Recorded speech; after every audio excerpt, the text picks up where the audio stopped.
In this video, I'm going to go over how you can successfully plan to go back to the office. I know we're all thinking it, we're all dreading it, but these are the steps that you need to follow in order to get back to the office.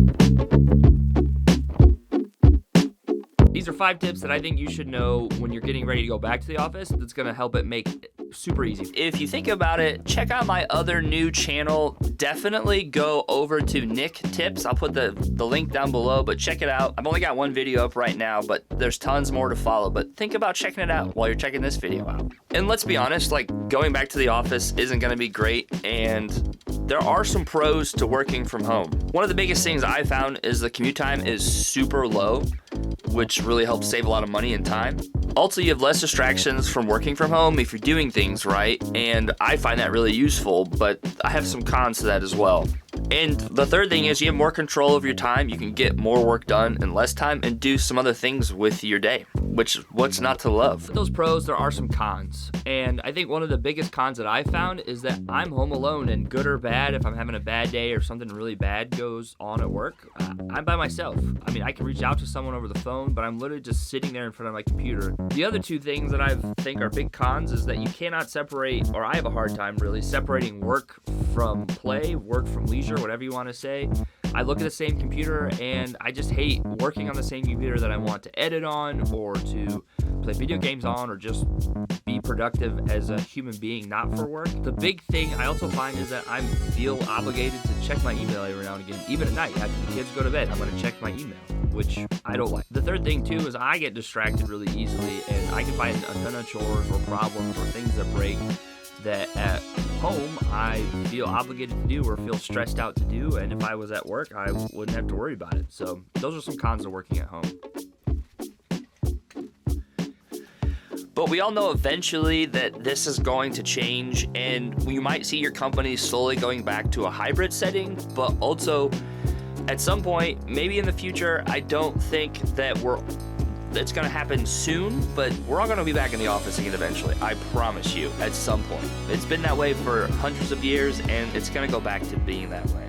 So here's my 5-point checklist to help you prepare to go back to the office. And these are just things that I think. I've done a little research. Feel free to Google and back me up on any of these, but these are 5 things you need to do or can do to help go back to the office.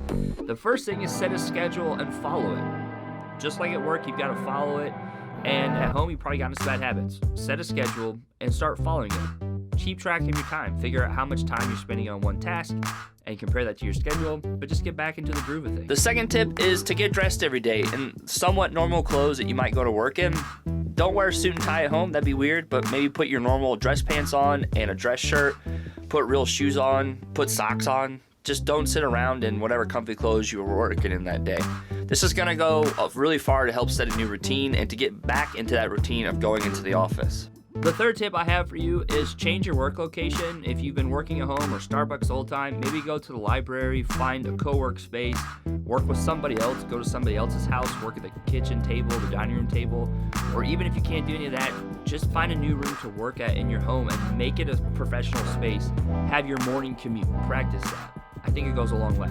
The fourth tip is, if you haven't already, I know I've fallen off, but get into a workout routine when you wake up. Maybe do 100 push-ups and 100 sit-ups, or meditate or focus or write in a journal or do some type of mental or physical workout so that when you're getting out of bed, you're starting to get into that mindset of doing something repetitively, focusing in, but also if you can work out and are able to, that's really going to boost your happiness, and it's going to relieve stress and tension, and it's going to get you in that mindset and hopefully get you back to work and getting after things. Finally, the biggest tip I have is to retrain your family. It kind of goes with all of those, but you're not able to cover down on the same things you have been. I know with my family, I've cooked breakfast and I'm generally the one that sticks around, or if my partner has to get out of the house, she's got to get going.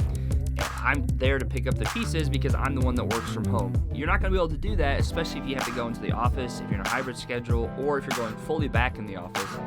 But retrain your family, get them up earlier, figure out where you need them to pull through as well.